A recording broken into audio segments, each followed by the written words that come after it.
महाराष्ट्रात जशी मिसळपाव फेमस आहे त्याचप्रमाणे महाराष्ट्र सोडल्यानंतर सिंधुदुर्गापासून गोवा, कारवार तसंच बेंगलोर पर्यंत एक डिश खूप फेमस आहे। किंबहुना मुंबईहून गावाला गेलेला चाकरमानी ही डिश खाल्ल्याशिवाय परत कधीच येत नाही। ती म्हणजे उसळ पाव। आणि हीच रेसिपी आज मी तुम्हाला दाखवण्याचा एक छोटासा प्रयत्न करीत आहे। त्यासाठी माझा व्हिडिओ शेवटपर्यंत पाहत राहा। नमस्कार, स्मितास चीज ट्रेजर मध्ये तुमचं पुन्हा एकदा स्वागत। आणि उसळ पावसाठी आपल्याला काय साहित्य लागणार आहे ते आपण पाहूया। गोवन उसळ पाव म्हटली की सफेद वाटाणा हा आलाच। तर इथे आहे सफेद वाटाणा। हा मी रात्रभर भिजवून ठेवलेला आहे आणि कुकर मध्ये साधारण 4-5 शिट्या दिलेल्या आहेत। अर्धा बटाटा घेतलेला आहे। तुम्ही तुमच्या आवडीनुसार बटाटा किती पाहिजे तो घ्यावा।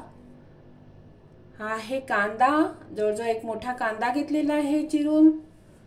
खोबरं आहे 1 वाटीभर। हा कांदा आपल्याला भाजताना घालायचा आहे, तो छोटासा अर्धा घेतलेला आहे मी। आता हे आहेत मसाले। धणे आहेत, एक अर्धा इंच लवंग घेतलेली आहे, त्याच्यात 4 लवंगा आहेत, सॉरी अर्धा इंच दालचिनी घेतलेली आहे आणि 4 लवंगा घेतलेल्या आहेत। इथे आहे गोवन गरम मसाला आणि थोडासा संडे मसाला। हाही तुम्ही तुमच्या आवडीप्रमाणे घ्यायचा आहे। इथे 2 लसणाच्या पाकळ्या घेतलेला आहे आणि अगदी छोटासा तुकडा आलं घेतलेला आहे ठेचून। आता आपण मसाला बनवून घेऊया।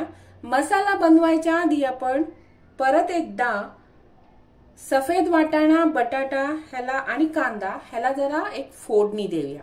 तर फोडणीसाठी आपल्याला वापरायचं आहे खोबरेल तेल। कुकर मध्ये 2 टेबलस्पून खोबरेल तेल घातलेले आहे। तेल तापायची वाट पाहूया। तेल चांगल्यापैकी तापलंय। आपण कांदा घालून घ्यायचा। कांदा थोडा परतून घ्यायचा आहे आपल्याला, कच्चा ठेवायचा नाहीये।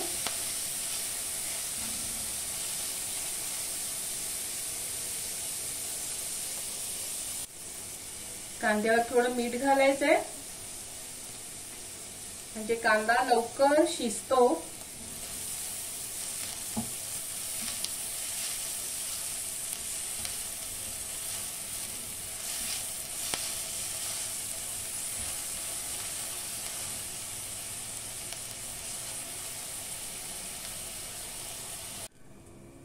कुकरचं झाकण ठेवलेलं आहे, पण मी शिटी लावलेली नाहीये। कांदा शिजवून घेऊया।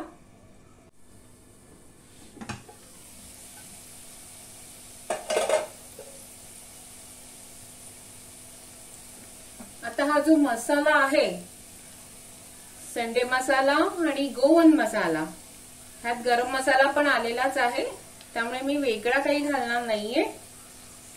हा टाकून थोडस आपण परतून घ्यायचंय कांदा परत।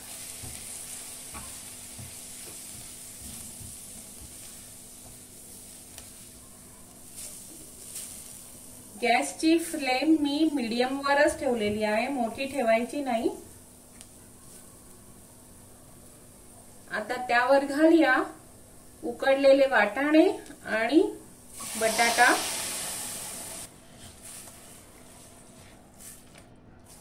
थोडंसं पाणी घालून आपल्याला हे परत शिजवत ठेवायचंय आणि हे शिजेपर्यंत आपल्याला एक मसाला तयार करून घ्यायचा आहे। थोडं पाणी घालून घेऊया। गोव्याला गेल्यावर ही भाजी तुम्हाला देवळाच्या बाहेर सुद्धा काही स्टॉल असतात, तिथे सुद्धा मिळते। अतिशय सुंदर असा सुगंध येतो त्याचा।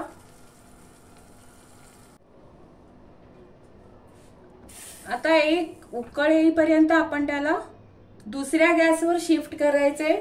तो मसाला जो आहे तो वाटाणा आणि बटाट्यामध्ये मुरला पाहिजे आणि आपण एक फ्रेश मसाला तयार करून घ्यायचा आहे। हा मसाला भाजण्यासाठी सुद्धा मी खोबरेल तेल घेतलेलं आहे। आता ह्यात घालूया धणे, लवंग आणि दालचिनी, थोडेसे फुलवून घ्यायचं आहे हे। आता टाकायचे आलं आणि लसूण, ते पण चांगलं फ्राय करून घ्यायचं ह्याच्यामध्ये। आता घालूया ह्यामध्ये कांदा,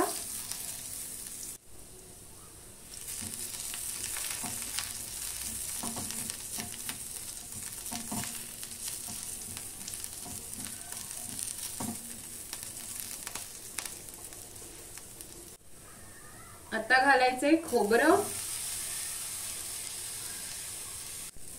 मसाला आपला भाजून तयार आहे, बघू शकता तुम्ही। ह्याला मी फारसं फ्राय केलेलं नाहीये, म्हणजे जास्त भाजलेलं नाहीये, नाहीतर नेहमी माझं खोबरं चांगल्यापैकी चॉकलेटी झालेलं असतं, पण ह्या उसळला असंच ठेवायचंय खोबरं, एवढंच भाजायचं आहे। आता आपल्याला हे ग्राइंड करून घ्यायचंय। तोपर्यंत पाहूया आपण जी वाटाणा आणि बटाटा वगैरे मसाला घालून शिजत ठेवला होता त्याचा कांदा शिजलाय का।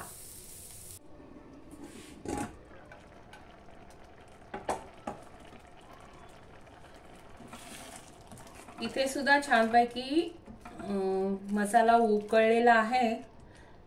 वाटाणे आणि बटाटा ऑलरेडी शिजवलेलाच घेतलेला आहे। आता ह्यात घालूया आपण वाटलेला मसाला,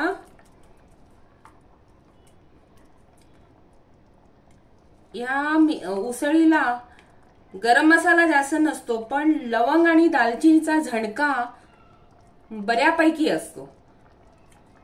तर तुम्हाला हा मसाला वापरून झाल्यानंतर जर असं वाटत असेल की लवंग आणि दालचिनी आपल्याला जास्त पाहिजे, तर तुम्ही ती परत फ्राय करून त्या मसाल्याबरोबर वाटून घालू शकता।